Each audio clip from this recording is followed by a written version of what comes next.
suddenly, out onto the track, about 70 or 80 men suddenly jumped out of hiding and ran down towards us, brandishing spears and waving knives.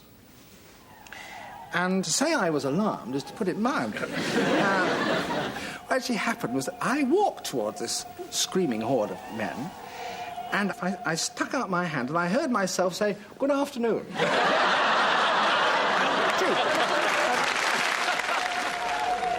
To my enormous relief, they greeted me not fiercely, but with considerable enthusiasm.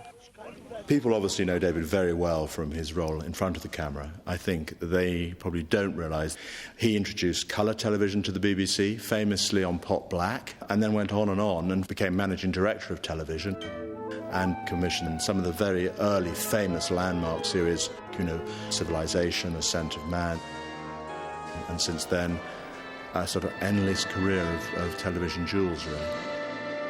There's one particular programme I remember where it was killer whales hunting seals in the sea. A killer whale, 30 feet long, 8 tons in weight. And that was the first time, really, that killer whales had been shown in the light of being quite predatory animals. And until then, we really didn't have an idea that that was going on in the wild.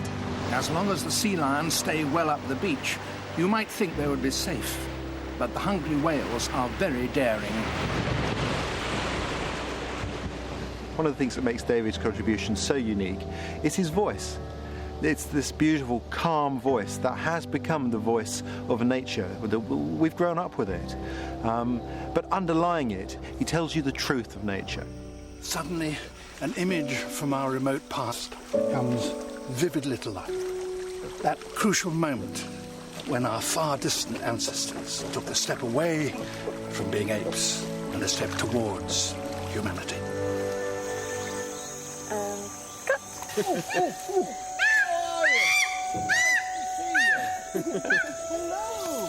He makes you feel like it's an honour to be part of this natural world and that we should not misuse it and abuse it. He's aware of what we have and that we might not be able to see it if we don't do something, if we don't change our behaviour. The fact remains that man has an unprecedented control over the world and everything in it. And so, whether he likes it or not, what happens next is very largely up to him. I've been lucky in my lifetime to see some of the greatest spectacles that the natural world has to offer. Surely we have a responsibility to leave for future generations a planet that is healthy and habitable by all species.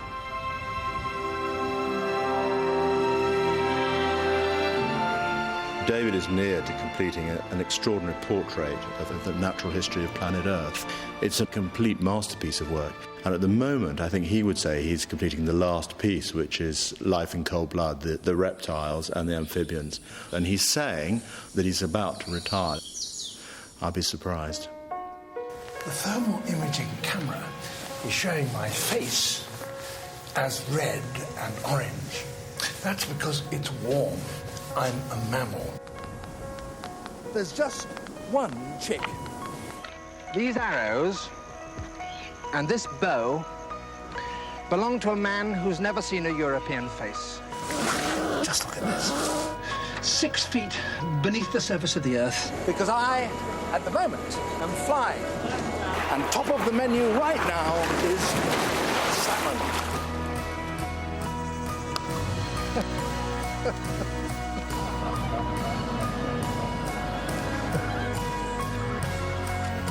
Ooh.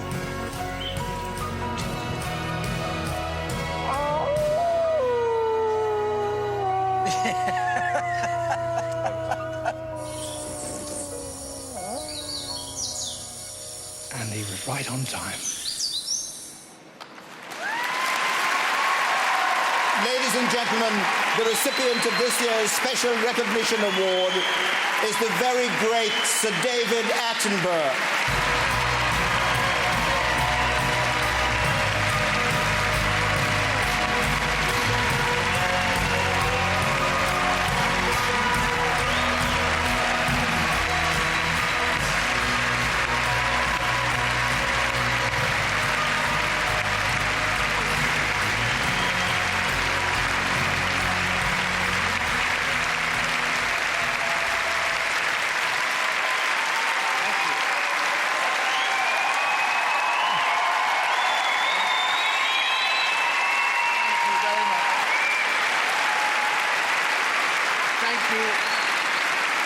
Thank you.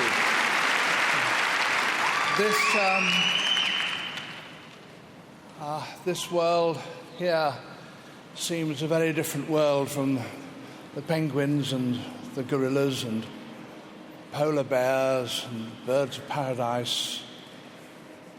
But it's they that have brought me here, and it's the fact that you care for them that has brought me this. We all have to care for them because they are in our hands. They have brought me this award, and if I thought that the programs I have made with my colleagues who are here, with cameramen, with writers, with directors, with sound recordists, if I thought that what we have done over the last 50 years led to people caring for those creatures, those wonderful, beautiful, astonishing creatures that you've just seen, then indeed I am a very, very happy man. Thank you.